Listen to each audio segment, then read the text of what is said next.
i-update natin yung ating agouti, si Bugoy. Yan, medyo payat pa si Natalie. Makaka-recover din to. Medyo nakaka-recover na nga eh. Hindi na namin pinapadede. Yung ano lang, isang buwan pinapadede namin to. Yan, medyo nakaka-recover na. Medyo nakaka-recover na to si Natalie. In 6 months recover na to. Yan, si Ashley, sunod na buntis namin. Sana buntis sana si Ashley. Gusto ko makita ang lahi ni Ashley. Ashley Agouti, si Agot, si Bugoy. Malapit na to si Bugoy. Pwede nang i-stud.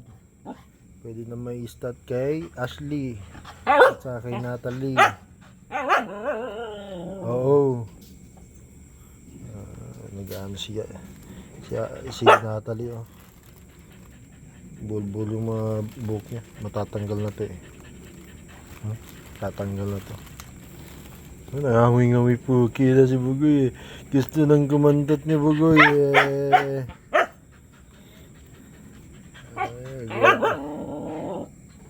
Future barako namin, oh, yan. Future barako namin yan. Yan. Future barako namin, Agouti. Ito rin si Agouti.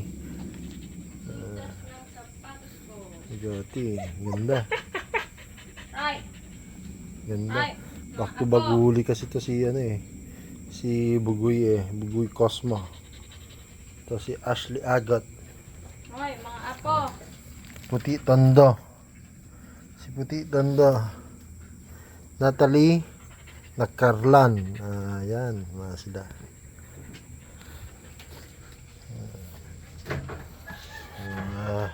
Chikiting namin.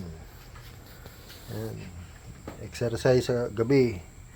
Bukas na naman sa umaga.